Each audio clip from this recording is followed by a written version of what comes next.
안녕하세요. 이상희 교수입니다. 저희 방송 고품격 정책 시사 방송인 것 여러분 잘 알고 계시죠?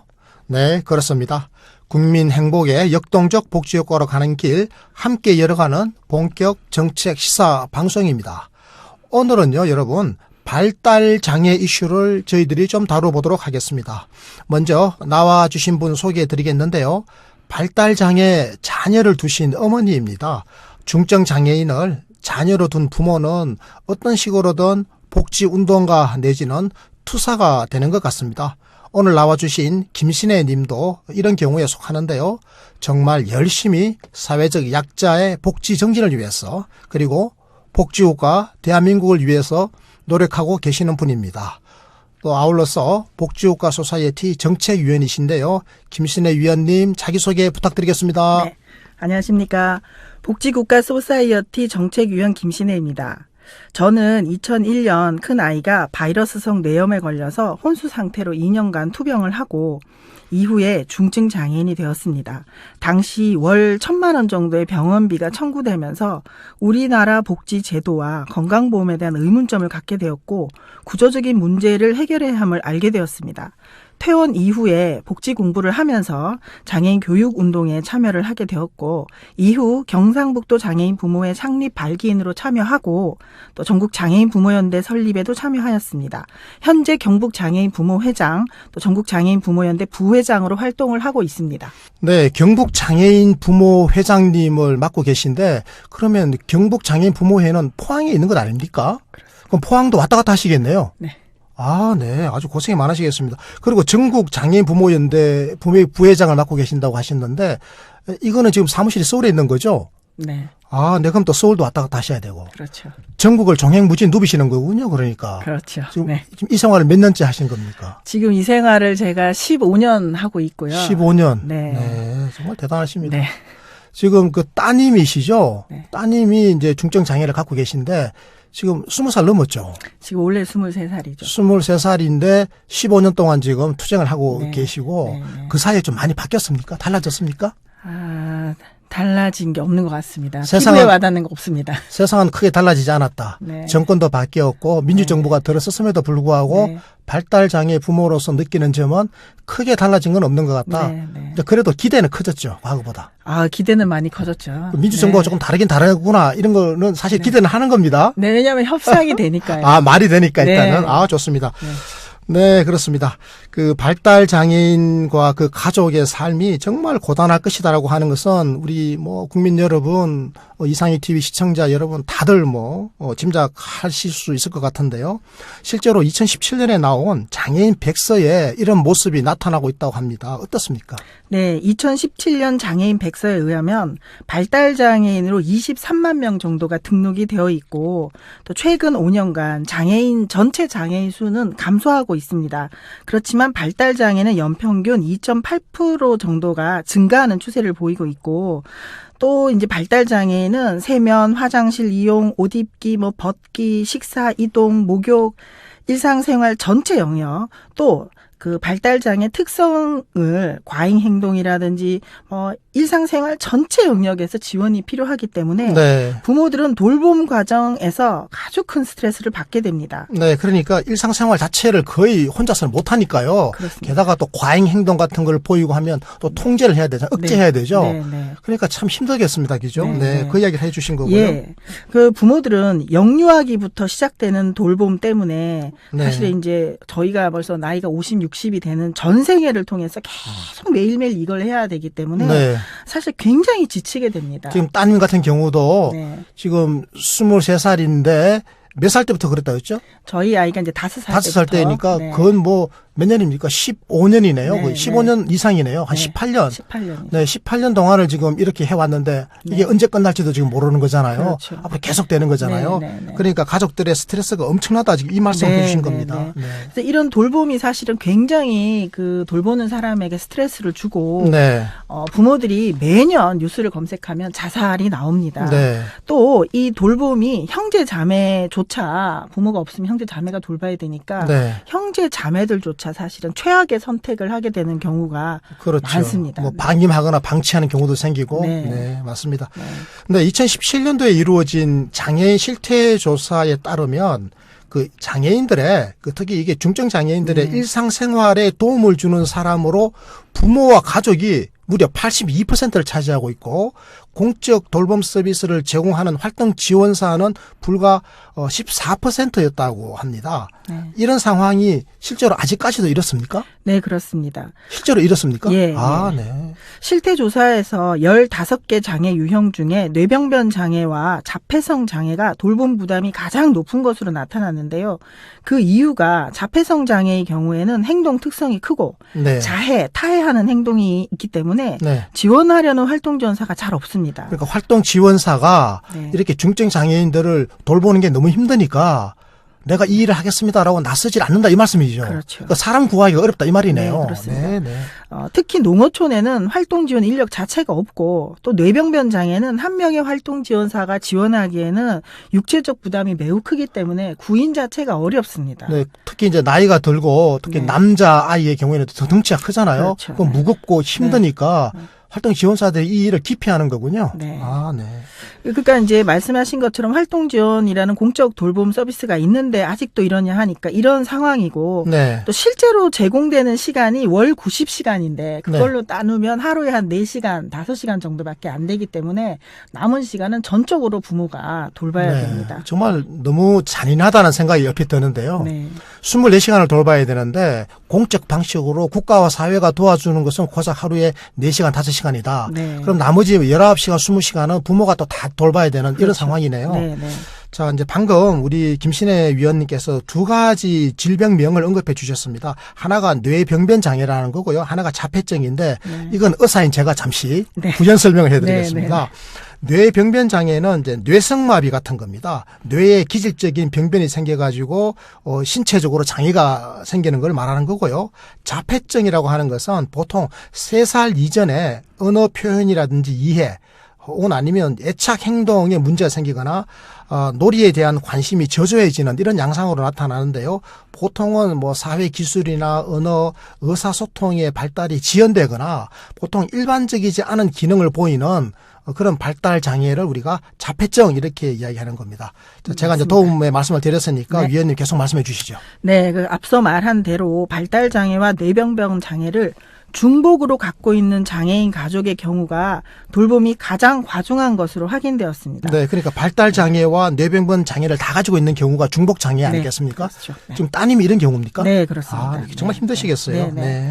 네. 2005년 여성정책개발원에 의하면 하루 돌봄 시간을 이제 살펴봤는데 유아와 아동을 돌보는 부모의 경우에 11시간 36분, 노인 돌봄 제공자는 13시간, 장애아동 부모는 13시간 16분인 것으로 조사되었습니다. 네.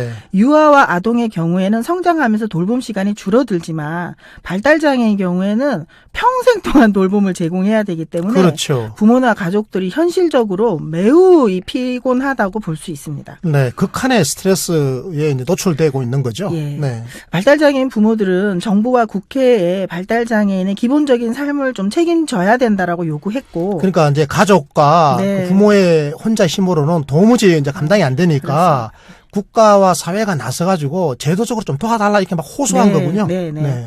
그래서 그 결과로 2014년에 발달장애인 법이 제정이 되었습니다. 네. 그렇지만 현재까지 실효성 있는 예산 확충이 이루어지지 않았고, 그래서 작년에 2018년도에 부모들이 발달장애 국가 책임제를 요구하기에 이르렀습니다. 네, 2018년이면 이제 문재인 정부 들어와서 그 다음 해잖아요. 네. 그 문재인 정부 첫 해에 대선 공약으로 나왔던 것이 치매 국가 책임제 아니었겠습니까? 네. 치매도 국가가 책임지는데 발달 장애도 치매 못지않게 고통스러운 거니까 이것도 국가가 책임져 달라 이렇게 부모들이 요구하신 거죠. 그렇습니다. 네, 그런 것 같군요. 네. 네, 그래서 문재인 정부에게 발달 장애 생애 주기별 그 종합 대책을 좀 세워달라고 요구하셨고, 그래서 이제 2014년 발달 장애인법 제정 이후에 이 발달 장애 분야의 복지 이 발전이 어느 정도는 좀 이제 이루어지고 있는데. 네. 예, 그런데 이제 부모님들께서 문재인 정부에게 자, 발달장애 국가 책임제는 이런 거다라고 하면서 지금 몇 가지 핵심적인 네. 정책을 제안을 하신 겁니다. 네. 이 제안을 이제 문재인 정부가 이제 일정 부분 받아들이기는 했는데 자, 일단 이 제안의 내용을 우리가 하나씩 좀 살펴보는 게 좋겠어요. 네. 자, 어떤 게 있습니까? 일단 이제 말씀드리고 싶은 거는 국가 책임제는 국가가 발달 장애인을 무조건 먹여 살리라라는 게 아닙니다. 동정과 시혜적인 지원에서 벗어나서 사람답게 살아갈 수 있도록 지원을 요구하는데요.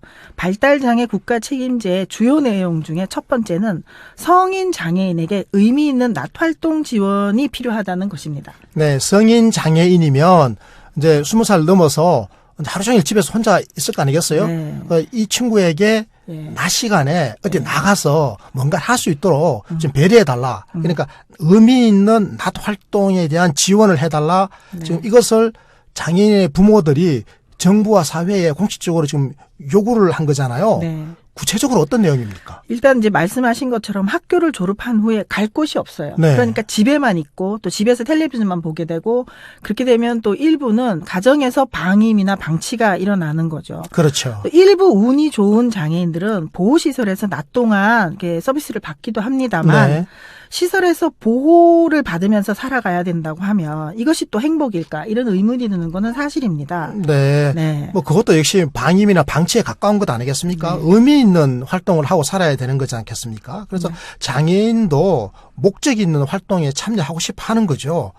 그리고 사람들과 어울려서 자기가 하고 싶은 일을 해야 되는 거. 이거 당연한 인간의 네. 권리이고 행복 추구 아니겠습니까? 맞아요. 네. 그런데 우리 사회에서는 이런 부분이 전혀 그동안에 고려되지 않았다라고 하는 게 장애인 부모님들의 지금 주장입니다. 네. 그런 거죠. 네. 자, 그래서 문재인 정부에게 이 발달장애 생애 주기별 그 종합 대책을 요구했는데 이 부분이 문재인 정부의 대책에 좀 당겼습니까? 이거 궁금합니다. 네.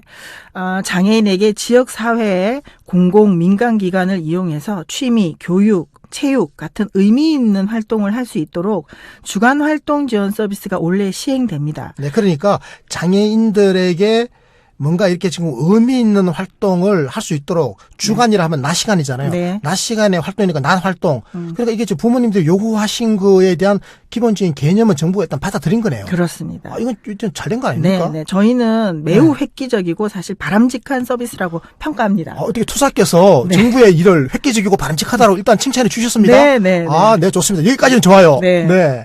그런데 네. 첫 시행되는 거니까 저희 부모들도 한술에 배부르지 않는다고 생각을 하고 있습니다. 네, 뭐 첫 술에 배부리라. 그럼요. 네, 그럼요. 네. 그런데 하루 8시간 정도는 처음 시작이지만 네. 지원을 해야 되는데 지금 원래 시행되는 게 2시간, 4시간, 5.5시간 정도밖에 지원 시간이 안 되어서 매우 지금 시간이 부족합니다. 네. 그래서 부모들은 부족한 시간 외에는 다시 부모들이 우리가 또 돌봐야 되니까 아, 네. 그런데 이 잠깐만요. 문제가 그럼 이런 크다고 거네요. 생각하죠. 네. 보통 우리 아이들, 중고등학생들 학교 가면 하루 한 8시간 정도 학교에 네. 가 있지 않습니까? 네, 네. 지금 우리 장애 아들도 그 시간 정도는 그래도 낮 시간이니까 우리 국가 사회가 의미 있는 낮 활동을 좀 보장해 줬으면 좋겠는데 하루에 뭐 2시간, 4시간 뭐 이 정도 보장해 줘가지고는 결과적으로 대부분의 시간을 또 부모가 감당하라는 것 아니냐. 지금 이런 문제 제기를 하시는 네, 겁니다. 네, 그렇습니다. 네, 네, 네.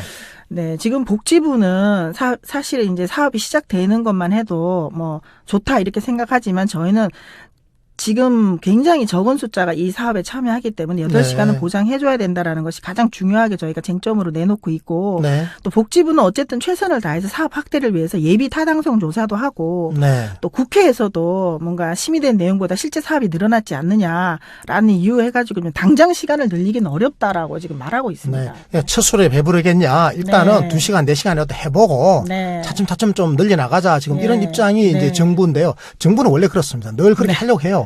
근데 부모님들의 입장에서 보면 이 정부의 이런 태도가 지금 마음에 안 드는 겁니다. 그렇죠. 네, 그렇습니다. 네, 네. 자, 발달장애 국가 책임제, 이게 원래 지금 그 발달장애 부모들이 요구한 사항인데요. 지금 첫 번째 사항은 저희들이 알아봤습니다. 네. 또 두 번째 요구사항은 어떤 겁니까? 네. 장애인에게 노동권을 보장하라는 것입니다. 중증 장애인에게 올해 동료 지원과 사업과 장애인식 개선 강사 지원 사업이 도입됐습니다. 네. 그러니까 동료 지원가 사업, 네. 그리고 장애인식 개선 강사 지원 사업. 네. 네. 이게 지금 도입됐군요. 네. 올해입니까? 올해 도입됐습니다. 그럼 이것도 역시 문재인 정부가 한 거네요. 그렇습니다. 아, 이것도 좀 칭찬해 줄 건 해주고 좀 갑시다. 네. 과거 정부에서 안 하던 걸 지금 한 겁니다. 네. 네. 근데 이제 저희 생각은 지금 투쟁을 해야 되는데 칭찬하기가 네. 지금 어색하시죠? 아니죠. 근데 이제 저희가 네. 이 노동권을 보장받고 이 사업을 도입하기까지는 저희가 네. 장애인 고용공단과 네. 고용노동부를 상대로 네. 이게 사실은 점거 농성도 하고 굉장한 지난한 투쟁이 투쟁을 있었습니다. 했군요. 예. 투쟁의 성과물이군요. 예, 예. 네. 그래서 어쨌든 이 사업은 굉장히 저희가 이제 좋게 평가를 합니다. 네. 그리고 또 이 사업의 장점이 장애 특성을 고려한 사업입니다. 네. 장애인이 열심히 뭔가 기능을 숙달해서 취업하는 것이 아니고 네. 본인들의 장애 정체성이나 소수자성을 살려서 노동의 기회를 제공받는 것이기 때문에 더 네. 의미가 있습니다. 그렇네요. 네. 또 원래 직장 내 장애인식 개선 교육이 법적으로 의무화되어 있기 때문에 네네. 네, 이 사업은 매우 적절한 도입으로 평가하고 있습니다. 아, 네. 그렇죠. 우리 김신혜 님도 네. 이제 정부를 칭찬을 하시는 거군요. 네. 그렇죠. 문재인 정부가 요건 잘했다. 네. 그러니까 기본적으로 장애인들의 그 자기 그 장애 정체성 그리고 소수자성을 네. 살려서 네. 노동의 기회를 제공받는 것이고 또 직장 내에서 장애인식 개선 교육이 시행되니까 일반 국민들이 장애인식을 개선하는 하나의 계기가 마련되는 거니까 네. 이건 더불어 살아가는 세상에서 좋은 거죠. 네, 그렇습니다. 네. 자, 그런데 말입니다. 현재 우리나라에서 장애인들의 그 일반 고용 있죠. 일반 고용은 찾아보기가 거의 어렵지 않겠습니까? 네, 네. 그리고 또 고용했다 하더라도 이 고용의 유지율이 매우 낮은 것으로 알려져 있는데요. 네. 결국에는 일반 사업체에 고용될 수 있도록 현장에서 직업훈련을 받도록 해달라. 이게 또 장애계의 요구사항 아니겠습니까? 네. 그 문재인 정부의 발달장애 종합대책에 이 부분도 좀 담겨 있는지 제가 이게 궁금합니다. 예, 예. 일단 좀 담겨 있고요. 그렇습니까? 근데 저희가 생각하기에 이제 사람이 살아가는데 가장 필요한 요소는 생계를 유지하기 위한 소득 보장이잖아요. 그렇습니다. 근데 발달장애는 말씀하신 것처럼 일반 고용은 생각하지도 못하고 대부분 직업재활 시설에서 보호고용 형태로 근무하고 있습니다. 네. 2018년 보건복지부 자료를 보면 보호작업장에서 일하는 장애인 노동자의 평균 시급은 2,835원으로 조사되었습니다. 또 지적장애인의 72.5%, 자폐성 장애인의 4.7%만이 또 보호작업장을 이용하고 있기 때문에 우리는 이것은 이제 굉장히 문제다라고 생각하고 네. 말씀하신 것처럼 일반 사업체에 고용될 수 있도록 이미 미국, 유럽에서 실시해서 발달장애인 취업률과 유지율이 높은 현장 중심 직업훈련센터의 확대를 제안하고 있습니다. 네. 기본적으로 발달장애인은 어떤 직업훈련센터에서 훈련을 해서 현장에 취업을 해도요, 유지율이 낮습니다. 왜냐하면 현장에서 나타나는 수많은 그 상황들을 대처를 할 수가 없기 때문인데요. 그런 거죠. 그래서 현장에서 직접 훈련을 하고 취업하는 기회를 제공해 달라라는 게 저희 요구이고, 네. 요것은 지금 이미 이제 정부가 시도를 했고, 네. 또 저희는 확대를 요구하고 있습니다. 네, 문재인 정부에서 이걸 시도했군요. 네. 네, 저는 이게 굉장히 중요하다고 보는 게 네. 사실은 제가 스웨덴 복지를 공부하다 보니까 스웨덴에서 이런 걸 하더라고요. 네, 네, 그렇습니다. 그러니까 북유럽 복지 국가들에서는 장애인들의 노동할 권리를 보장하기 위해서 장애인 한 명에게 2명, 3명의 그 비장애인을 붙여가지고 네, 네, 직무 지원인이라고 하죠. 장애인이 자기 일을 할 수 있도록 그렇습니다. 도와주더라고요. 왜냐하니까 인간은 누구나 일을 해야 되고 일을 통해서 자아를 실현하게 되고 또 행복감을 느끼는 것 아니겠습니까? 맞아요. 장애인이라고 해서 맨날 주는 밥만 얻어먹고 사는 건 아니거든요. 그렇죠. 그런 의미에서 부모님들이 지금 그 일반인들처럼 현장 중심의 직업 훈련을 받을 수 있도록 네. 그 기회를 확대해달라 지금 이런 요구를 그렇죠. 하고 계시는 것 네, 같습니다. 네, 네. 제가 제대로 설명한 거 맞습니다. 맞습니까? 네, 정확합니다. 네. 네. 자, 그리고 또 지금 우리 장애계의 부모님들이 이 발달장애 국가 책임제에서 요구하고 있는 또 주요한 정책적 요구 또 어떤 게 있습니까? 기존에는 장애인들이 부모 사후에 또 부모가 늙으면 시설에서 살았습니다. 그렇지만 이제 시설이 아니면 또 평생을 부모랑 살아가야 되기 때문에 네. 그럼 발달장애는 독립해서 살 수 없는가? 그렇지 않습니다. 독립해서 살 수 있습니다. 네. 그래서 저희가 일단 기본적으로 좀 자립생활을 할 수 있도록 주거 정책을 좀 만들어내자라는 것인데요. 그러니까 발달장애인 자립생활을 지원해달라고 하는 거군요. 네, 그렇습니다. 네. 그래서 이제 주거 정책이 일단 필요하다. 그리고 이 주거는 공공 임대 물량을 좀 확보하라. 그리고 거기에 발달장애는 좀 우선 지원해라. 라는 것이고 또 만약 공공임대주택 확보가 어려우면 임대료라도 지원해서 혼자 살아갈 수 있는 정책을 좀 수립하자는 것입니다. 네. 그래서 이것도 이미 외국 선진국은 다 시행이 되고 있는데요. 그럼요. 네. 활동 지원 24시간이 보장이 되고 주거 지원인이 배치가 되면 발달 장애인도 뭐 충분히 자립 생활이 가능합니다. 네, 그러니까 발달 장애 부모님들 있죠. 중증 장애 부모님들은 이런 말씀을 하시더라고요. 내가 얘보다 하루만 더 살고 싶다. 그러니까 얘를 먼저 보내고 내가 그 다음날 죽고 싶다. 그런 이야기를 하는 경우가 많잖아요. 굉장히 가슴 아픈 이야기거든요. 그렇죠. 사실은 자립생활을 할 수 있도록 사회가 제도적으로 도와줄 수 있다면 얼마나 좋겠습니까? 네. 그래서 자립생활을 하는데 제일 중요한 것이 이제 첫 번째 주거입니다. 네. 그럼 주거가 공공주거가 있어야 되겠죠. 그렇죠. 그 공공주거를 보장해달라. 그리고 그 주거시설에 그 장애인들을 도와줄 수 있는 활동 지원인을 배치해달라. 그렇죠. 24시간. 네. 그리고 또, 하나는 이제 관리하는. 전반적으로 주거를 관리해주는 관리인, 일단 네. 코치입니다. 네. 코치 제도를 좀 도입해달라. 이게 선진복지국가에서 다 하고 있는 거니까 그렇죠. 우리도 이제 좀 해달라. 근데 지금 문재인 정부에 들어와가지고 이제 시작은 했습니다. 네. 이게 지금 빨리 확대가 돼야 되겠죠. 네, 확대되기를 저희도 힘을 보태겠습니다. 네, 감사합니다. 좋습니다. 네, 네. 자, 발달장애 국가 책임제, 장애인 부모님들이 요구하는 사항인데요. 또 어떤 내용이 있습니까? 네, 발달 장애인들은 자신의 삶이 늘 가족이나 또 지원하는 종사자에 의해서 결정되었습니다. 그래서 그들이 스스로 선택하고 주장하는 삶을 살 수 있도록 자기 권리 옹호를 인정하라는 것입니다. 네. 저희가 그래서 발달 장애인 법과 지자체별로 제정된 조례에 근거해서 당사자들의 의견이나 욕구가 정책에 반영되고 참여를 보장할 수 있도록 해달라는 거죠. 네, 그러니까 발달장애인 당사자들의 그 의견이나 욕구가 중앙정부나 지방정부의 정책에 반영될 수 있도록 네. 참여의 기회를 보장해달라 이런 요구를 네, 하고 계신 겁니다. 그렇습니다. 네. 그래서 현재 전국적으로 당사자의 자기 권리 옹호 활동을 하는 피플 퍼스트라는 자조 단체가 설립이 되어 있고 네. 또 활동을 열심히 하고 있습니다. 이들 스스로. 그렇지만 정작 국가나 지자체 지원은 지금 전혀 없기 때문에 이분들이 스스로 움직이는 데 있어서 저희가 환경을 조성하고 지원을 좀 양적, 질적으로 확대를 해서 자기 선택이나 결정의 기회를 제공을 해줘야 됩니다. 국가가. 네. 네. 발달장애인들의 자기 선택 그리고 자기 결정을 국가가 제도적으로 도와주자 이런 말씀을 하고 네. 계시고요. 네, 네. 또 하나 중요한 게 있을 것 같습니다. 소득 보장인데요. 아니 돈이 있어야 살 거 아니겠어요. 그렇죠. 소득 보장은 지금 어떤 요구를 하고 있습니까? 사실 발달 장애는 현실적으로 지금 부모에게 의존해 살고 있습니다. 그런 거죠. 그런데 저희는 부양 의무제라는 그 우리나라의 민법의 제도 때문에 네. 사실은 국가적인 지원을 못 받고 있습니다. 네. 많은 사람들은 저희 딸처럼 굉장히 중증 장애인에게 뭐 많은 어떤 금전적인 재정적인 지원이 돌아갈 것으로 알고 있지만 실제로 부양 의무제 때문에 아무런 서비스를 혜택을 못 받고 있습니다. 제가 네네. 이거 미리 좀 말씀을 드려야 될 것 같고요. 네. 그래서 우리는 이 공적 소득 보장 제도를 개선해서 장애인 연금을 현실화하고 네. 부양 의무제를 폐지하라는 것입니다. 저희가. 네. 그래서 장애로 인한 추가 비용 지출도 상당하고요. 그렇죠. 또 장애 가구의 특성을 고려해서 생계급여와 의료급여 시급한 것 좀 우선적으로 지원을 해달라는 그렇죠. 것입니다. 생계급여와 의료급여를 우선적으로 해결해달라. 네. 결과적으로 부양 의무제를 폐지해야 되는 거 아니겠습니까? 네. 그런데 지난 4월 17일이었죠. 네. 문재인 정부에서 국민기초생활보장제도의 부양 의무자 기준을 전면적으로 폐지하는 방향으로 앞으로 추진해 나가겠다 이런 이야기를 했지 네, 않습니까? 네, 이거 네. 어떻게 평가하십니까? 저희는 뭐 네. 환영 성명서를 냈죠. 환영 성명을 냈습니까? 네네네. 네. 환영 성명을 냈군요. 네네. 부양 의무자 기준 폐지로 본인의 소득이 없으면 네. 당연히 생계급여나 기초생활보조금이 지급이 되잖아요. 네. 그러면 이제 저희 부모들도 좀 재정적인 안정이 되고 그렇네요. 더불어 장애인은 자립생활하는데 아주 중요한 어떤 역할을 할 것 같습니다. 네. 그렇지만 아직 구체적인 시행 방안은 나오지 않았기 때문에 네. 좀 더 저희는 지켜봐야 된다라고 생각하고 있습니다. 네, 한번 지켜보죠. 네, 지켜보고요. 네. 좋은 방향으로 해결됐으면 좋겠다. 이런 생각이 듭니다. 네.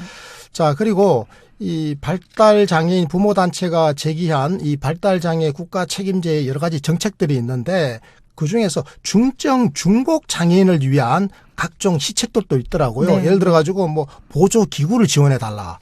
그리고 추가 인력 지원이 필요하다. 그리고 또 주간 이용 시설을 이용할 수 있도록 해달라라든지 거점 병원이라나 혹은 아니면 긍정행동 지원센터 뭐 이런 것들도 있는데 이게 어떤 건지 설명 좀 해 주십시오. 네, 이제 사실은 중증 중복 장애라는 이유로 네. 사실 많은 시설과 기관에서 좀 배제가 되었던 건 사실입니다.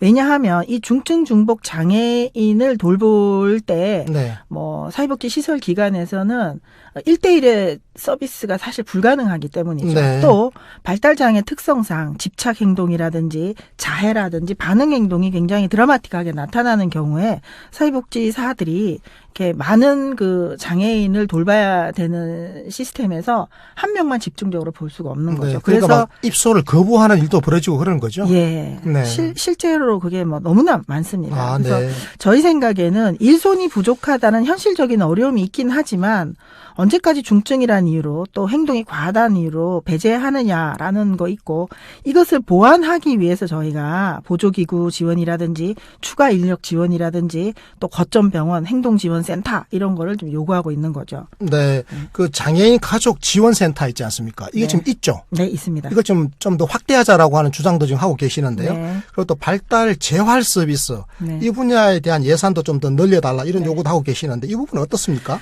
장애인 가족지원센터도 앞서 말씀드린 것처럼 이제 부모단체가 투쟁을 해서 만들어낸 어떤 센터이고 이것을 통해서 부모들한테 뭐 심리 정서적 지원이라든지 네. 가족 맞춤형 사례 관리 뭐 이런 것들도 하고 있습니다. 네. 그리고 발달 재활 서비스는 장애 아동에 대한 치료, 언어 치료, 뭐 물리치료, 심리치료 이런 서비스를 말하는데요. 네. 이런 예산을 좀 증액해서 장애 아동에 대한 치료가 좀 더 지속적으로 진행되고 네. 또 필요한 사람에게 모든 서비스가 돌아가야 된다라는 것이 저희 주장입니다. 네. 또 가족지원센터를 통해서 휴식 지원, 또 형제 자매들에 대한 지원도 함께 요구하고 있는데 네. 이 사업이 이렇게 적극적으로 지금 확대되지는 않고 있어가지고 뭐 힐링 여행 이런 것도 있다면서요. 있기는. 네, 힐링 여행 있기도 있는데 이것이 이제 국가 보조금 힐링 여행 이용해 보셨습니까? 네, 이용해 봤어요. 아, 네. 네. 어떤가요? 해보니까. 우리가 여행이라고 하면 네. 맛있는 밥도 먹고 네, 좀 맞아요. 좋은 데서 잠자고 그래야 되잖아요. 네네. 근데 이것은 이제 보조금이기 때문에 1인당 한 끼 식비가 8,000원. 네. 뭐 여관비 4만 원 이렇게 책정이 되어 있어서 네. 도저히 가족들하고 그 비용으로 여행을 갈 네. 수가 없습니다. 그 네. 질적 만족을 네. 주기는 좀 부족하군요. 그렇습니다. 네, 좋습니다. 네. 자, 이제 그렇다면 지금까지 저희들이 이 발달장애인 가족들이 부모들이 요구하고 있는 그 국가 책임제, 발달장애인 국가 책임제 구체적인 요구 사항들을 쭉 살펴봤는데 이 요구 사항들이 문재인 정부에서 얼마나 제대로 반영됐는지 이게 문재인 정부가 지난 2018년 9월에 발표했던 발달장애인 그 종합대책에 얼마만큼 담겨져 있는지를 확인해 보면 될 것 같거든요. 네. 자, 그러면 이 문재인 정부의 발달장애인 생애 주기별 종합대책의 주요 내용 한번 요약 정리해 주십시오. 네. 일단 이번에 작년이죠. 작년 네. 9월에 발표된 발달장애인 생애 주기별 종합 대책의 이제 내용은 영유아기 진단 검사부터 보육, 영유아 부모 교육 지원, 또 학령기 방과 후 서비스와 진로 지원, 특수교사 증원, 특수학급과 특수학교의 신증설, 탈시설 자립생활 지원, 발달장애인 지역사회 돌봄, 건강인프라 확대, 공공일자리 창출, 뭐 이런 걸 통해서 고용 확대도 하고, 이런 것들이 뭐 청와대 종합대책에 포함되긴 했습니다. 네. 또 발달장애인을 위한 거점병원, 행동증진센터, 또 성교육, 정서적 지원까지 다양하게 방안은 발표되었습니다. 아니, 아까 요구하신 내용들이 거의 다 들어가 있는데요, 제가 보니까. 그렇죠. 그렇죠. 네. 아니, 그런데 왜 청와대에서 최근에 지금 청와대 앞에 지금 뭐 텐트 쳐놓고 노숙 투쟁을 네. 하고 계신다고 그러는데 네, 네. 발달장애 부모님들이 굉장히 지금 목소리를 격하게 높이시면서 이게 방송에도 나오는 걸 제가 봤는데요. 네, 네.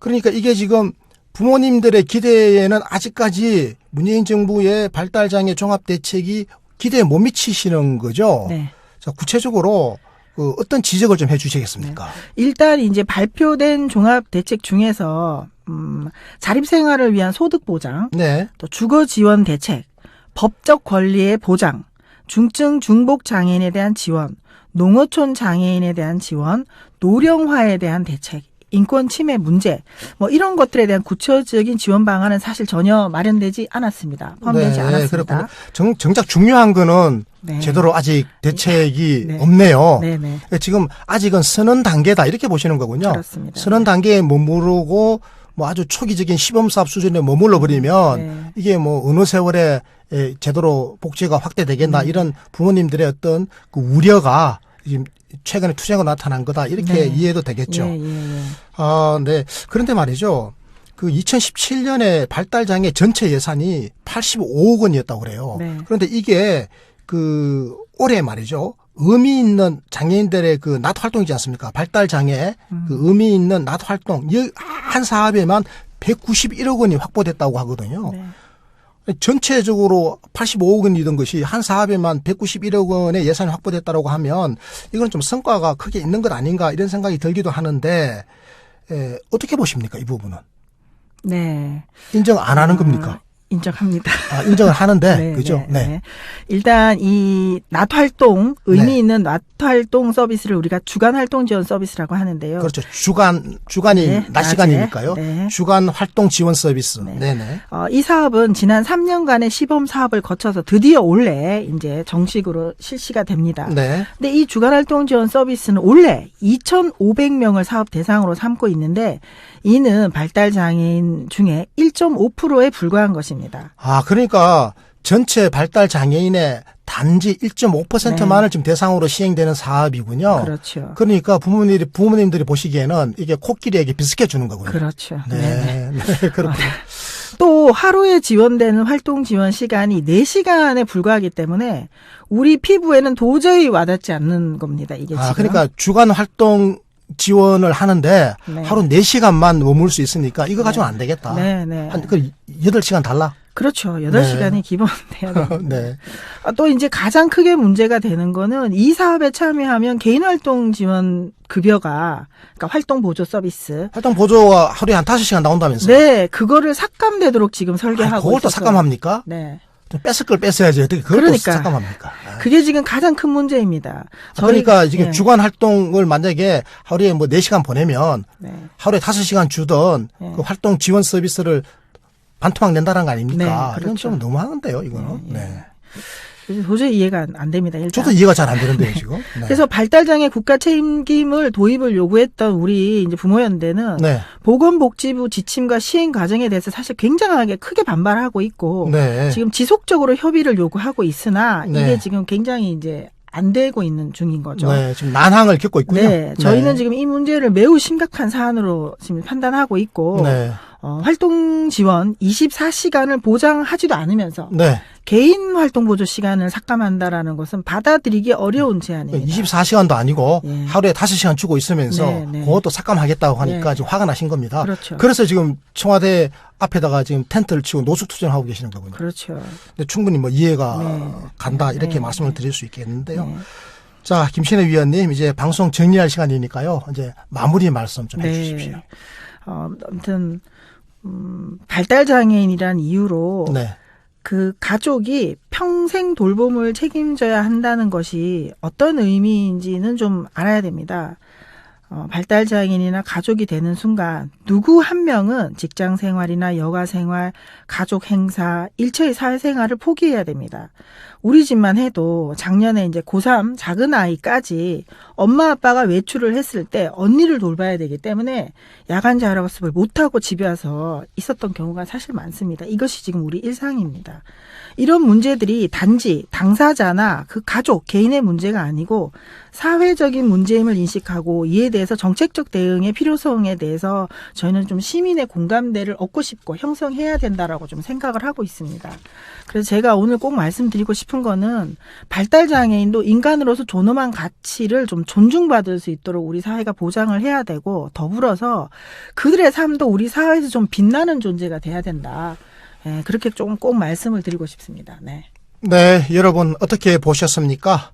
사회적 책임에 기초한 시민사회의 연대, 솔로데리티죠. 이 연대라고 하는 것 아무리 강조해도 지나치지 않을 것 같습니다. 발달장애인과 그 가족들에게는 큰 기회를 주고 더불어 살아가는 사회를 만들기 위해서 의식적으로 국가와 사회가 지원을 더 강화하도록 노력해야 한다는 건데요. 이것이 바로 사회 정의의 문제인 것 같습니다. 발달장애인들도 그 삶이 우리 사회에서 빛나는 존재가 돼야 한다. 방금 이렇게 우리 김신혜 위원님 말씀해 주셨는데요. 정말 마음에 울림이 있는 이야기 같습니다. 발달 장애인들도 그 삶이 우리 사회에서 빛나는 존재가 되어야 한다 이렇게 말씀해 주셨습니다. 네, 이것이 바로 발달장애 국가 책임제의 핵심적 메시지인 것 같습니다. 포용적 복지국가의 길에도 잘 부합하는 것 같습니다. 이것으로 오늘 방송 마치겠습니다. 지인들에게 구독하기 그리고 청취와 시청 많이 권해주시고요. 저희는 늘 최선을 다하겠습니다. 고맙습니다.